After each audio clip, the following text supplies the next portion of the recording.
bags that hold wonderful gifts. They're probably 30-gallon bags, good-sized bags. You can put a lot of gifts in there. Not just sweaters and clothes, but you can put electronics. What do you think's in those bags? What would you think would be in 3 beautiful bags like that, wrapped, and you see it in the gifts? Just, you can think about that and say, hey, what would that be? What would I want in those bags? We all like getting gifts, right? We all like getting presents. Now, stay with me. This does have something to do with our eyes, right? It's a beautiful package, 3 of them. We all like getting gifts. So, while you're thinking about that and while you're looking at those bags, I'm going to tell you a little story, short story. The story began in 1981 in New York City. I'm not from New York. I know I talk funny, but I'm not from New York. My wife's from New York. I live a better life. I'm from Vermont. But this happened in New York City. My wife was telling me about it. I looked it up. There was a couple of issues in New York City, one in, I think, 77, one in 81 in the Big Apple. The sanitation workers, they went on strike. Some of you might have known about it, some might have heard about it. This might be the first time you're hearing it, but they went on strike. Brothers, could you put up that second image for me, please? All right, that's what it kind of looked like, if you can see that. Garbage everywhere. Look how high it is. I mean, that was really it. That was what really happened.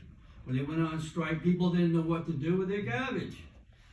Some people, my wife told me, opened up their windows and just threw it out onto the street and let it fall, and that's what it looked like. It was in the alleyways, it was everywhere. Streets, sidewalks, alleyways, they were just filled high with trash. And the stench was terrible, I'm told, and the rats multiplied like rats. They were everywhere, right? So trash, it stunk. But this one man had an idea. What he did was, he went and got these bags, like the ones we showed you, those gift bags. Maybe not exactly like that, that's all I could find on the internet. But that made sense to me anyway.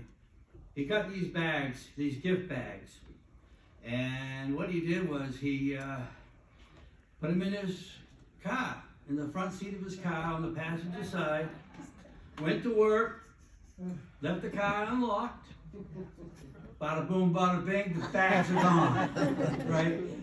I don't know how true the story is, how accurate it is, but I thought it was a pretty good story to help visualize what we're about to discuss, help us to unfold in our minds as I start sharing some scriptures and other things like that. So, Satan makes worthless things in this world glitter.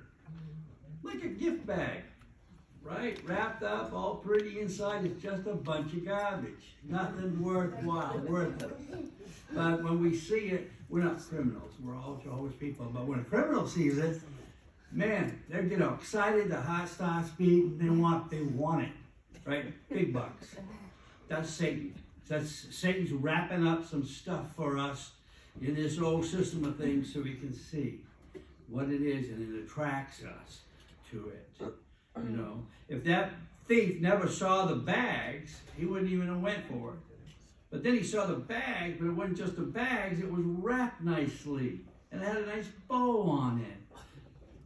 So visually, it made this criminal think, you know, he's a criminal. That's what he does. He's a professional. He's going to go get it. So that's what made him go get it. It's what he saw with his eyes. How can we be sure that we're not picking up Satan's gift wrap worthless trash? How we know that? Well,